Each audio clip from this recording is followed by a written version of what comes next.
Hello friends प्रसाद academy रे आपनको स्वागत जनाऊँची। देखंतु ओडिशा स्टाफ सिलेक्शन कमिशन तरफ आपण मान पई गोटे भल नियुक्ति आसीची। तो मोट पदवी देखिया गले 646 टी रहिछि।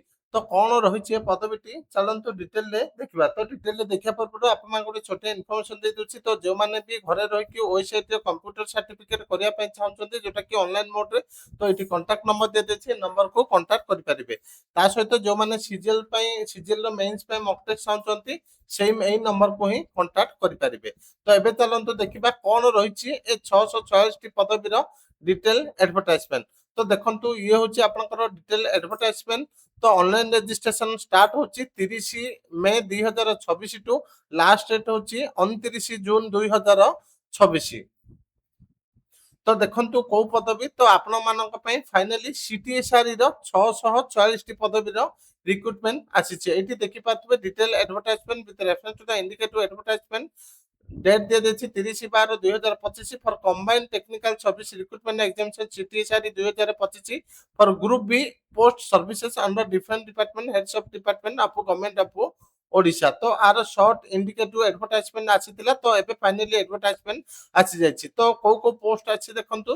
तो जूनियर इंजीनियर रो म आपमा को वैकेंसी गुडी को पूर्व ऑफिशियल लेटर द्वारा शो करथिली सब गुडी को आछि। तो देखंतु 24 टी आछि। जूनियर इंजीनियर सिविल जोटा कि पंचायत राज डिपार्टमेंट 450 टी आछि। जूनियर इंजीनियर सिविल जोटा कि म्युनिसिपल एडमिनिस्ट्रेशन रो 132 टी आछि। आर्किटेक्चरल असिस्टेंट रो म आपमा को वीडियो करके शो करैथिली जोटा कि आसियो बोली। तो फाइनली आरो भी वैकेंसी आसी 23 टी। तापरे कैमरामैन रो 2 टी, फोटोग्राफर रो गोटे, साउंड रिकॉर्डिस्ट रो गोटे, मेकानिक रो गोटे, वीडियो फिल्म एडिटर रो 2 टी, जूनियर ड्राफ्ट्समैन सिविल जोटा कि 7 टी, ट्रेसर रो 3 टी पदवी आसीची।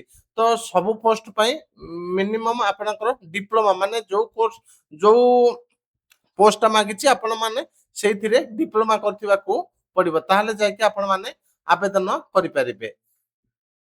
तो देखंतु आर एग्जाम पैटर्न देखा गले आपनकर फर्स्ट प्रिलिम एग्जाम हबो जोटा कि 150 मार्क रो। तापरे मेंस एग्जाम हबो 200 मार्क रो। तो एज लिमिट देखा गले देखंतु मिनिमम एज आपनकर 21 अछि, मैक्सिमम 42 वर्ष। तो आपनकर एज ता कैलकुलेशन करा जिवो 1/1/2025 को। तो देखंतु आपनकर प्रिलिम एग्जाम जोटा कि 150 मार्क रो हबो जोटा कि 150 मिनिट समय दिया जिवो। सेथिरे आपनको एरिथमेटिक रो क्वेश्चन पचा जिवो, डीआई ऊपर क्वेश्चन आसीबो, तापर आपनको रीजनिंग ऊपर क्वेश्चन आसीबो, करंट अफेयर ऊपर क्वेश्चन आसीबो, आउ कंप्यूटर ऊपर क्वेश्चन आसीबो। तो एथिरे आपनको नेगेटिव मार्किंग रहबो जोटा कि 0.25 रो। तापर आपनको मेन रिटन एग्जामिनेशन हबो जोटा कि टेक्निकल पेपर। तापर आपनको डॉक्यूमेंट वेरिफिकेशन हबो।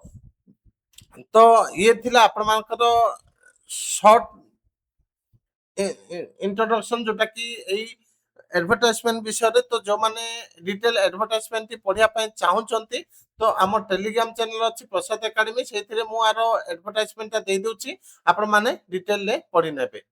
Thank you.